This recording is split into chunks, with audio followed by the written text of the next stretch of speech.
Welcome to Gold Gardening. Please subscribe. Thank you. Hello po. Kagaling ko lang doon kanina sa garden. Nagdilig at nag-pick up na rin ng zucchini or squash.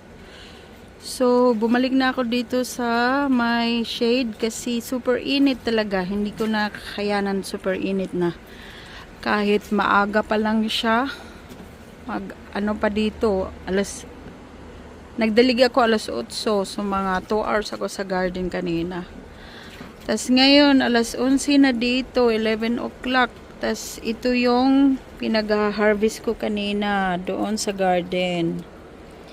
3 zucchini, ang tataba at ang haba. Zucchini or squash. Hanggang sa may ang taas, di ba?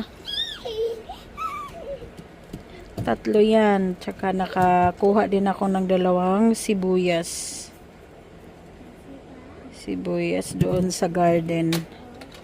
Tsaka ito, kinuha ko na lang din siya. Alam niyo ba kung ano to? Pichay seeds. Pichay ng buto. So, ipapadry ko na lang yan dyan sila sa basket. Kasi doon sa garden na siya, na natatanggal yung loob niya pag na-dry. Yung ganito. Ayan. Na-dry yung iba doon sa garden. Tas natanggal. Yung na-open siya. Iwan ko kung bakit. Kasi kusa siyang nag-o-open. So, nasasayang yung buto niya. Nahuhulog doon. So, kinuha ko na lang. At dyan ko siya ipapadry.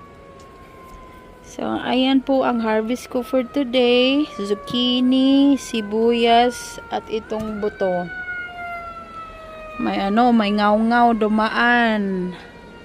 Baka doon yan sa trabaho ko. Baka agoy. Emergency.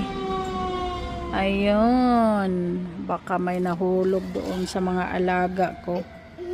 Malapit lang trabaho ko dito. 3 minutes away lang. Tsaka itong anak ko, pasaway. Nilalaro yung zucchini niya. Nag-swimming siya, nag-aaya ng swimming. So, ayun. Naglalaro din ng putik. Ayun, tubig niya, madumi na.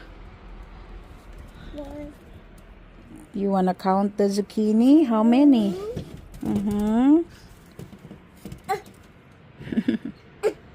How many? 3. Okay, good job. That's mommy harvest. Yeah. Thank you, Brianna. Ang pasok ko sa Wednesday pa. So, bahay at garden, tas bata lang muna today. Kasi day off. Sige po, salamat po sa panonood. Super init dito. 90 degrees or 80s. Grabe, apakainit. Parang Pilipinas pag summer dito.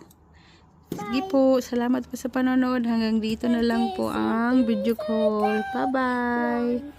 Huwag pong kalimutang mag-subscribe at i-like ang video. Salamat po. Bye-bye.